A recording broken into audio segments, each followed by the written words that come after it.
Good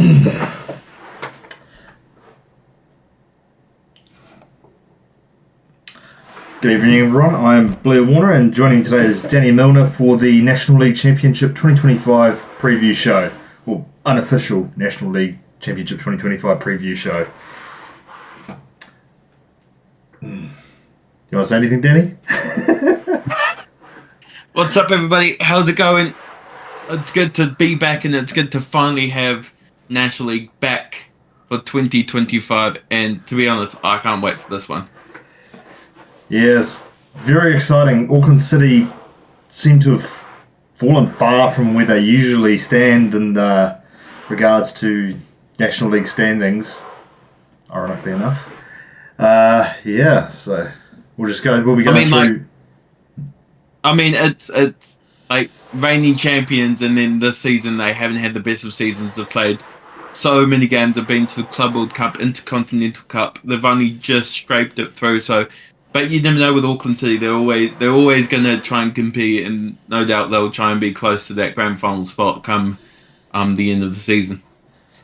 Yeah, the Real Madrid of OFC, you can't really write them off in the running. They've still got plenty of talent for this level, Maya Bevan and whatnot. But yeah, we'll get into that later on. But for now, we'll go through, starting from top of the Northern League, work our way through those teams. Top Central, work our way down. Top of Southern, work our way down again. A few transfers have happened in Southern League recently. And yeah, so it's definitely changed the tide of power in the last sort of few hours. Evening, Hamish. Hamish, how are you? So yeah, we'll get into it then. Western Springs, champions of the Northern League. And honestly, I don't see them doing anything crazy this season. They're pretty meh by National League. I get they won the Northern League, but they didn't do it particularly convincingly. Losses to all the other National League competitors at home. Fencibles gave them the run, beat them 2 out of 3 times. Both times with late goals, I believe. 1-0 loss at home to bottom of the table West Coast Rangers. Yeah, it depends on if you can.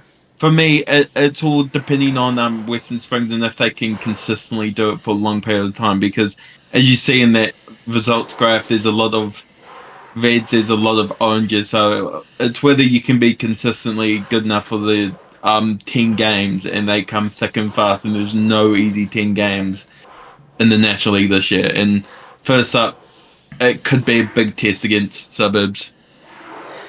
Yeah, I found them rather passive quite often when in moments that required urgency, in my opinion. Like the 2 Fencibles games that they lost in particular stand out to me.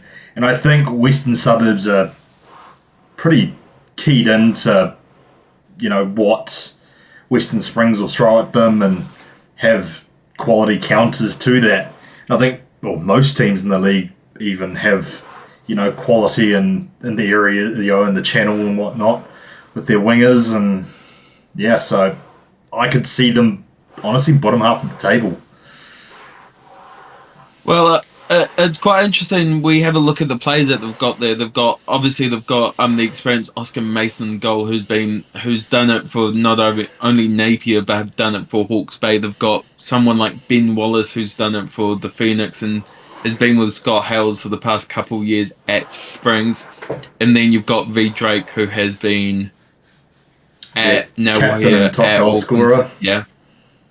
So they've got the players to do it if they can be consistent enough. We'll wait to see. And yeah, hopefully they can be up there, because obviously us being to Northern League, obviously me and being from Northern, we want to see Springs up there, but you never know come the end of the season. Yeah, well, we'll move on to next team. Birkenhead.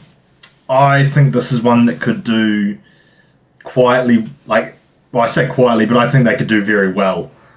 You look at the lineup of attackers they have. Donkers, Phillips, Susky. I believe you mentioned there were rumours that Morgan Wellsbury was going to be joining as well, who produced, 12 goals in the Northern League? Yeah, I think as of today they put out their list of players that they actually got, and they've got Morgan Wellsbury, and they've also got Isaac Bates from Eastern Suburbs, who has been quietly doing it for Eastern Suburbs this whole year. And then you've got Morgan, who's travelling up from Toulon every single week to train. So it'll be interesting, but yeah, Sam Phillips up front leading the line for them, and you've got like Leon Vanderhoven and Dion Bonkers, who's been there for a long time, and especially their coach. I think you mean Dino Bodica. Dino Bodica. That's going to get clipped automatically. And then obviously you've got like their coach has been around the system for a long time. Yeah. Also, Wellington Phoenix Academy product Keegan Smith in net as well. Yes, played a couple of A-League games as well for the Phoenix back in the day. Yeah. Something I did notice happen in the Auckland FC Birkenhead friendly was about 20 minutes in, Dino Bodica suffered a knock and he was hooked. So I'm not entirely sure whether that substitute was precautionary or whether something more serious has happened. And I do think their season hinges on that, because I think this is going to be a team that wins, as you can see from the sort of score chart from this season in the Northern League. They're very much a 3-2 team, and I think Dino Bodica is a key difference in that being 3-2s instead of 3-4s. So if he's fit, I think they're in the mix for that top 2 spots for the grand final. Then obviously it was last season they were grand finalists along with Auckland City, so it'll be truly interesting. And there'll be a couple of games that I'm willing to go and watch. Yeah, they lost Monty Patterson and Corbin Piper as well on top of that. So yeah, and they've managed to bounce back really well from that with the signings they've managed to replace them with. Cool. We'll move on to Auckland United then. They're another one that doesn't sort of, really make me feel anything regarding them, challenging. Like, they've got Emiliano Tade, who, again, a fantastic player, a lot of history in the National League. But how long are you going to rely on him to, score goals? Because he must be getting well on now, like 36-ish. It will be getting up there in terms of age. It's how many times can you rely on a 36-year-old to get you out of danger? And yeah, and if you look at their score chart, 1 win against the top 5 sides. So a 2-1 win away against Western Springs, 3 draws against Springs at home, Birkenhead at home, and City at home, and then 2 losses away, Birkenhead and City, and then 2 losses against Eastern Suburbs as well on top of that. Like, it's not teeing up to be a great National League campaign for them. They've added Jalen Rodwell in defence, which is a good little signing from Edgeworth Eagles. But I don't think a defender was necessarily what they needed. To be fair, they did lose Marco Lorenz to Hong Kong, so he replaces that, but they're just missing an attacker. They need sort of that extra bit of pizzazz next to, with Tade to, rotate around with, in my opinion. 100%. It's been a long campaign for them, especially being in both the Northern League and Chatham Cup, and the Northern League went down to the very last game of the season where they needed to get a win. So it's going to take a toll on this National League, and it's how long can you keep Tade fresh for, and how long you can keep Nunez fresh for as well. And don't forget Luca Lim from Melville United last season. He's just been overseas with the Auckland University football team, so it's whether he can come back and get firing again for Auckland United. Yeah, I think it's important to note their bye is the second week as well, so it's not going to be a lot of rest available for Tade, and that run home, that last 5 games is brutal for them. Like City, Birkenhead, Western Suburbs away, Olympic at home, and then Auckland FC reserves they do have a good record against, but I'd imagine that'll be a full strength team coming into full flow. Essentially, all the scholarship players that have had a full pre-season and a good few games under their belt at that point. Yeah, so could be interesting for them. We'll move on to reigning champions, Auckland City. Been a very up and down season for them. Really struggled away from home. Lost to Birkenhead, lost to the Eastern Suburbs, Tauranga City, Bay Olympic, all lost at home. They managed to put away the relegation sides most times, with Fencibles being the only one to get anything out of them. And something else important to note, no wins against the Auckland FC reserves. One loss at home and a draw away from home. So, yeah. Yes, that famous old win for Auckland FC reserves. Nobody predicted that whatsoever, but somehow that young team did it. And Auckland City, they could struggle this season. Yeah, I think they'll be up there. I think they'll be top four, at least. I think their core is solid. Christian Gray, Nico Boxall been their main starting pair. Both have been solid throughout the season. Mario Ilic was not playing for a long while there, so you'd imagine he makes a full-fledged return to the team. And, of course, Bevan, you in attack, Lagos, Mannequin will be returning from the OFC Futsal Championship. So they'll have a few reinforcements return. And then Nathan Garrow after his infamous performance versus Boca as well. So, yeah, I think they'll be in and about. And their run home, I think, is one of the better ones. Miramar, Phoenix, Western Springs, Coastal. So I think they could be one that sort of they float in around 4th, 5th, and then make a late charge for the top. It would be very in character as well for them to do that. I'm sure that everybody at Kiwitea Street would want to see another National League title lift. I presume probably at Mount Smart Stadium. We don't know quite where it's going to be held, but I'm sure the people at Auckland City will want another trophy in the cabinet. Yeah. And we'll move on to Auckland FC reserves. This one will be... I'm quietly confident. I think they can pick up some points against, especially in that first 4 or 5 games. We've made the signing of Sam Black, Aston Burns, and Van Fitzharris. All exciting young talent. Sam Black in particular, the Central League MVP. I would not be surprised to see him go straight into the starting lineup for the reserves. So, but like Sam Black would come straight into the lineup for me, and you've got a good bunch of players, good bunch of young players there that Auckland FC coaching staff will be looking at for not only their A-League team but also to get good results in this campaign for the National League. And you could actually see that they picked up points against Eastern Suburbs. They actually picked up 4 points, which not many teams did. And you also picked up 4 points against Auckland City, which is rare to say the least for a young side like this. Yeah. There's definitely a lot of inconsistency to this team, but I think you can kind of put that down to the inconsistency of the lineups. Like, there was times where there was being 8-9 changes made. I think there was even a full-fledged 11 switched from one week to another.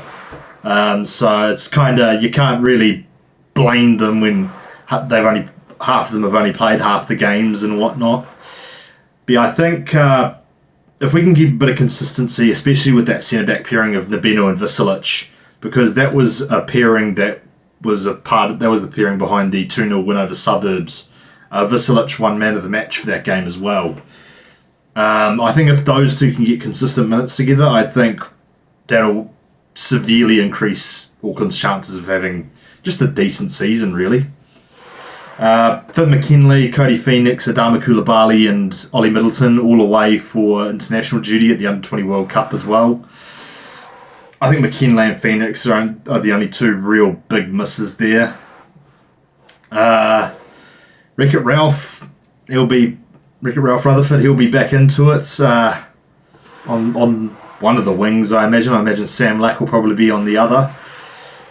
Top goal scorer for us in the Northern League, 8 goals. Quite a few assists from set pieces as well during the Northern League campaign. I don't have an exact number, but I vividly remember Baldoni versus East Coast Bays, Mitchell versus Eastern Suburbs. So, yeah, sort of a multifaceted, threatening player. And it'll be interesting because Baldoni's also coming off a really good season for both Ellerslie and Auckland when he transferred over, but he also is coming off a really good under 16 age group tournament for New Zealand when they were overseas at OFC, winning that as well. Got a couple goals in a couple games. Yeah, Golden Boot, 6 goals and 3 assists, I think it was. Yeah. Big thing for me with him is he has something of a clutch gene. Comes on, bags a goal. Just like nobody's business. What more can you want? Yeah. He's 16 years old. Wouldn't be surprised to see him part of at least the OFC Pro League team, as many players will be vying for that. As I talked to Nick Becker about it at the Port season launch, and essentially it's going to be 3 Auckland teams. It'll be A-League team, Pro League team, and Northern League team. And so a lot of those reserve players will be vying for that second team, as it's going to be Olympics rules. Well, so far, that's the understanding. Under 23s plus 3 overage players. So, yeah, this is very much a audition for that squad. Yeah. Cool. We'll move on now to the Central League teams and Central League champions and Chatham Cup winners. Wellington Olympic. Probably, I think, my favourite to win the lot. I think they've just got a really well-balanced team with just talent pouring out of the ears.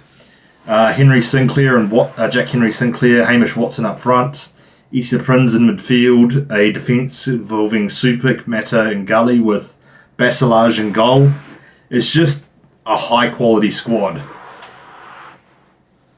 I mean, there's a reason why you won not only the Central League and the Chatham Cup is because you've been consistent the whole season, and like only losing one game, and that's against Murmur. It's impressive, even though the Central League might not be as strong as the Northern. It's still impressive to win 90% of your games, and only join a couple more. So I'm sure Paul Eiffel will be itching to go against the Phoenix. Yeah. They've got Phoenix first up, and it's pretty well spread draw, I feel. There's no sort of particularly easy run of games, but Miramar at home to end the season could be one to keep an eye on. Could be very well a title decider, really. Yeah, and then obviously round 9 is Paul Eiffel's homecoming to Christchurch, where he spent a couple of seasons building that Christchurch United team. That we'll come to enjoy. Issa Prinz as well. I think he'll have a big season ahead of him. He's, Paul Eiffel's talked about it on Twitter, how it's sort of, that missing out on the Under-20 World Cup has sort of lit a fire under him. Scored a great goal in the Chatham Cup final, and I think we could probably expect more of that from the National League, unfortunately. And then one to also mention is Jack Henry Sinclair. He's been around it for a long time with Team Wellington and Wellington Olympic, and a couple of years ago I remember him ripping it up against Melville at Carroll Park, just absolutely ripping us to shreds. Yeah, definitely. Definitely one of the star players of the league. Yeah. And we'll move on to the second place team, and honestly, probably one of the more quiet in terms of player quality and name power, apart from one player that I think everyone will be very familiar with in New Zealand football, Louis Fenton.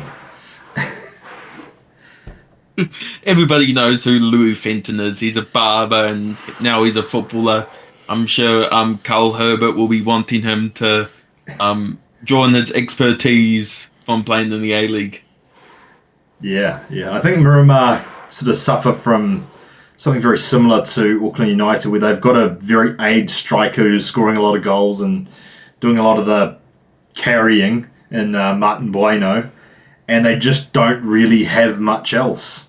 Bobadilla seems decent, got the captain Brad Whitworth in midfield as well, but it's just not a particularly eye-raising squad, you know. You don't see that squad and you go, wow, that could win the National League. It's a mid-table. It's a good team. It's a mid-table team.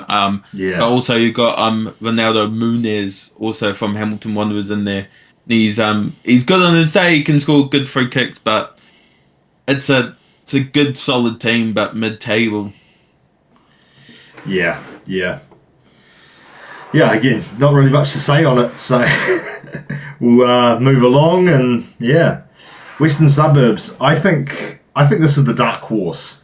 They had a really poor 2024 campaign, but I think the players that they've brought in this year suit a more counter-attacking style that I think will see some level of success in the National League this year, despite sort of having a not great run against the top Central League teams.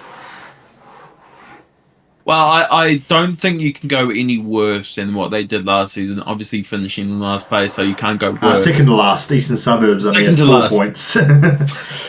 So second to last, sorry, Eastern Suburbs. But yeah, they've been trucking along slowly in Western Suburbs. I know that their coach, formerly of Northland, went down at the start of the season. He's been doing a real decent job with Western Suburbs, and obviously Western Suburbs being connected to the Ole Football Academy, creating so many good footballers now, and obviously have won the National League previously with their connection with Eastern Suburbs. When you had a couple of the players from Western go to Suburbs for the National League. Yeah. One name particularly mentioned Ole Academy, Seb Barton Ginger. He was injured with a shoulder injury about 3 to 4 weeks before the end of the Central League season. Real horrible landing from an aerial duel. But it was a dislocated shoulder, missed the rest of the season. From what I've been told, he'll be fit from week 1, which will be a massive addition for Western Suburbs. He's, I believe, their top scorer despite missing the last 3 to 4 games as well. And it's a shame because him and Kalen Nagoyan only got a couple of games together, and they look good. They look like they had sort of a good bit of chemistry forming, and yeah, it'll be interesting to see. And their draw seems to be quite all right. There's no kind of clumps of games where you've got hard opponents. It's kind of spread across the whole 11 weeks, so should be interesting. And a bye right in the middle, which will give them a good week off to refresh. Yeah, especially with the Olympic away immediately after that. It's about as good a time as any to have that fixture. Oh, yeah. Yeah, and we'll move on to the next A-League Reserves team. Wellington Phoenix, obviously hit very hard by the Under-20 World Cup. 9 players going away for that. 7 of them would have likely been involved with the reserves team at a large extent for the National League. So they still have Dylan Gardner, which is something in defence. But other than that, they look a bit shaky in that part of the pitch, losing Fergus Gillian as well. Massive loss in midfield. But there's still something to be hyped about. Luke Flowerdew infamously scored against Wrexham in the 1-0 win. And Albie Kelly-Heald will also be plying his trade for the reserves this season, apparently. So, yeah, so I think the their first half before the bye is going to be incredibly telling of how that season goes. I think it's a tough draw. I think it's a tough draw for them. it's tough for them because you've got obviously your more experienced players off overseas with the World Cup, but then you've still got the players behind them. Dylan Gardner, as you said, like centre back, he's a captain.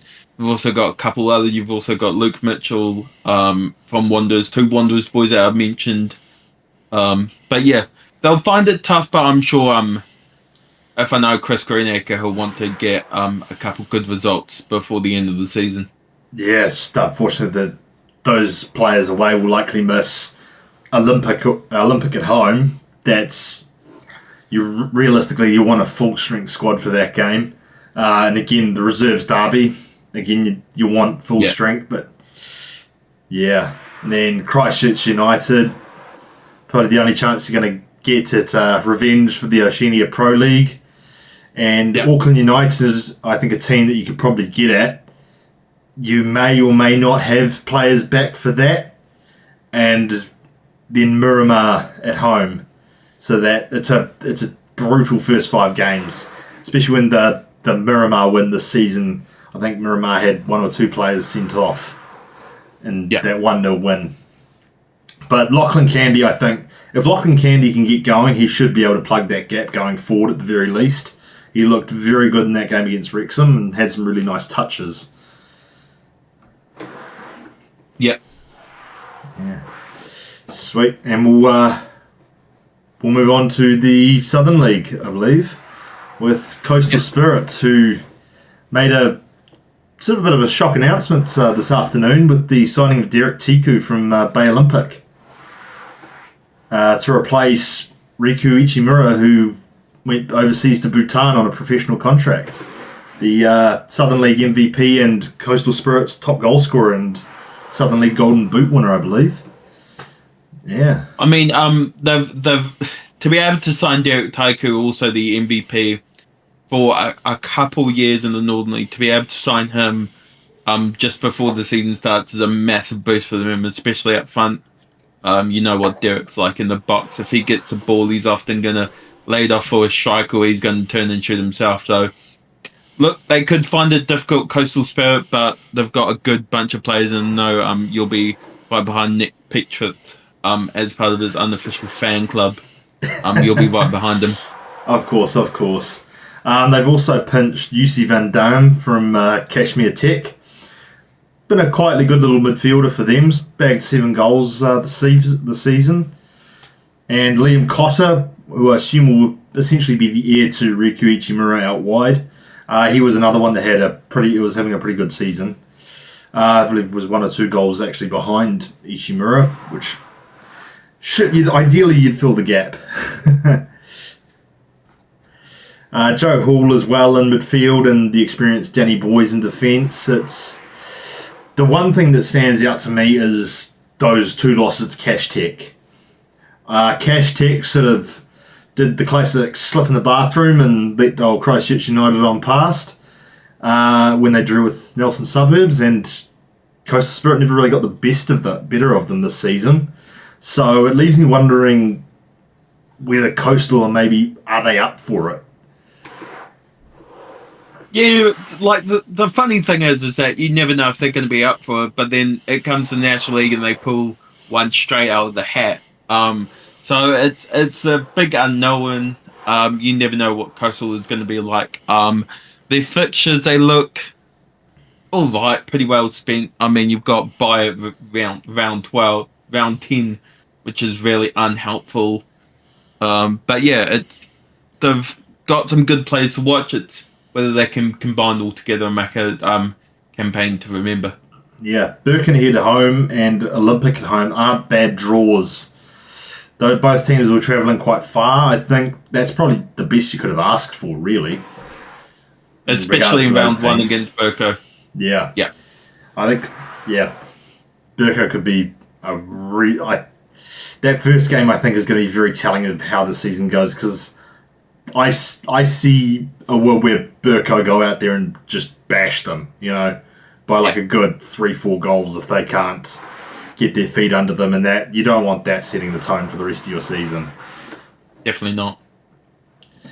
And we'll move on to the final team, the team that pipped Wellington to the OPL spot for New Zealand, Christchurch United, who also made a bit of a surprise signing today with Noah Karunaratne joining from Eastern Suburbs. They've also got the old head Joel Stevens, a very experienced winger in the National League. Charlie Beale in midfield has been good for them this season. Osawa and Tolavi have been, getting the goals.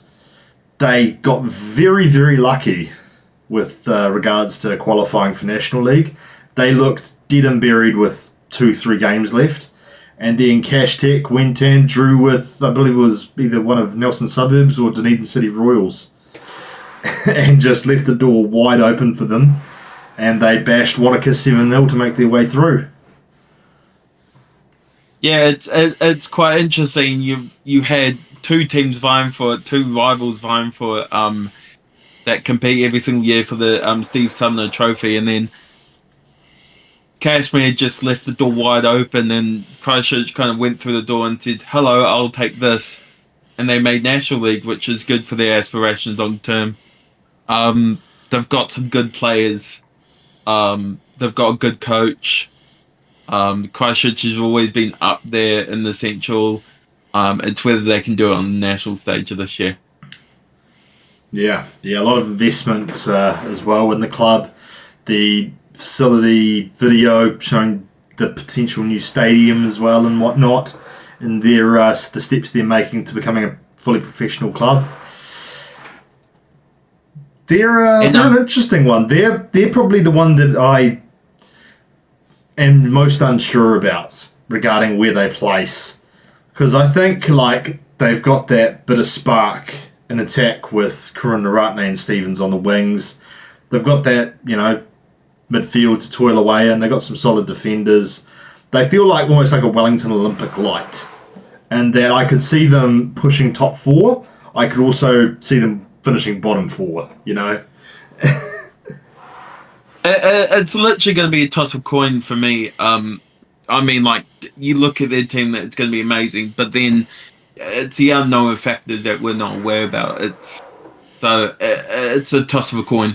They could either be up there or they're going to be down in the slumps next to other teams. Yeah. We'll move on to the round 1 fixtures, and I'll let Danny take over from here.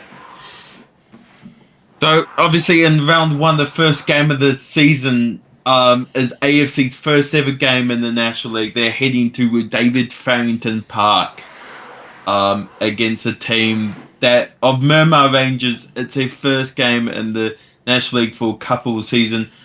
This result, I really don't know. It completely depends on what Miramar team comes out and what Auckland FC team comes out. We've got a couple of players who have played Northern League before, National League before, so it's a real unknown for me. Yeah, I think this could be the one where Sam Lax, I think, steps up and maybe shows himself off to Auckland fans for the first time. He's very well versed in Central League, so we'll just have to wait and see what happens with him. And then obviously that game's at David Farrington Park. Davey F, as people know it, in Wellington, all the way in Miramar. All these games, by the way, are on FIFA Plus.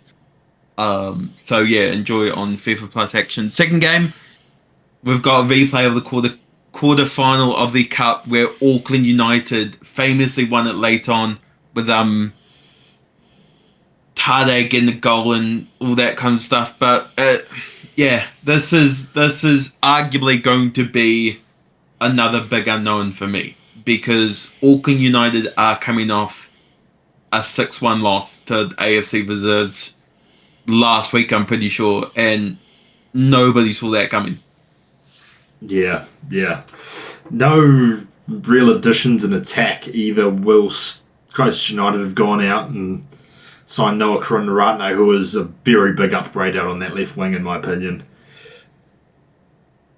And obviously, Auckland United are missing their head coach, Jose Figueira, currently at the World Cup, so it's a big unknown. That's at Keith Hay Park, 3 p.m. on Saturday. Next game we head to a Central v Central game. I'm getting so confused. Obviously you've got the current Central League champions, Chan Cup champions playing the Wellington Phoenix Academy, and the last time they won was all the way back in 2022, with Seb Barber Ginger and Riley Bidwell scoring. So on paper, this should be quite one-sided. Big unknown is who's going to turn out for the Wellington Phoenix. I don't know if there's any first-team players left for Wellington. In Wellington, I believe that they're all in Sydney at the moment. So, Albie Kelly Hield, I believe, stayed, and one of McCarron or Ford, I think, travelled with Phoenix. So you'll have Kelly Hield in goal. Yeah. So, or is he still coming back from injury? No, he's back from injury. Like Andrew Vorman, I believe, released a little thing about it. He'll be playing for the reserves in the National League, getting minutes, getting confidence back up. And then you've got Scott Basilay on the other side, who have conceded the least amount of goals in the Northern, Central, and Southern. So good defence for Wellington Olympic and a great goalkeeper for Wellington Olympic and Scott Basilay. Yeah.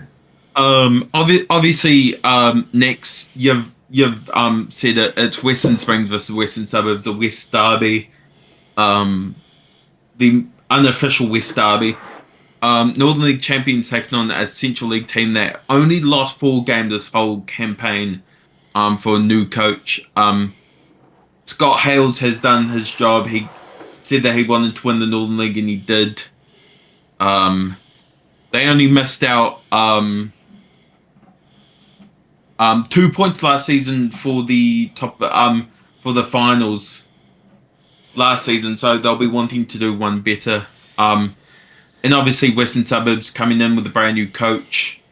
They'll be wanting to prove themselves. They're obviously from Ole, so they'll be wanting to prove themselves. That game is obviously at Seton Fields at 12 p.m. on Sunday. Yeah, it'll be interesting. I think, for me, this is game of the round, because I think there's 2 teams that are tactically opposite, and it's going to swing, the pendulum will swing one way or the other, and it'll swing hard, in my opinion, because you're going to get Springs who are going to get high up the pitch, they're going to look to control the ball. Western Suburbs will be more than happy to sit off, leave Barton Ginger and Nagoyan up nice and high to hit on the counter. And we could be looking down the barrel of a 2-3-0 either way, in my opinion, or even a 3-3. You know, Western Springs have shown they're not above that. Game. Yeah. And then the last game of the season, obviously Auckland City's got a bye. Last game of the season, you've got Coastal Spirit hosting Birkenhead United. Obviously, Birkenhead coming off a second place win, which is really good for them. They'll be wanting to do one better this year. Obviously, just losing to Auckland City at the end of last season. So I know Hobbo will definitely be wanting to do one better this year. They've got obviously Michael Shuka from America, their top goal scorer. So it'll be really interesting. Also, they did have 2 really good results. Obviously, Auckland FC, they lost, but it was actually a really good game. It was 2-0 at the end, was it? Yeah, 2-0 final score. And then obviously they won against the New Zealand under-17s team midweek, I do believe. Very stacked front line. So it's going to be a massive test for Coastal, and I think will set the tone for both teams this season. I think whoever can really kick on here, I think Birkenhead especially, if they can kick on, I see them pushing for grand final.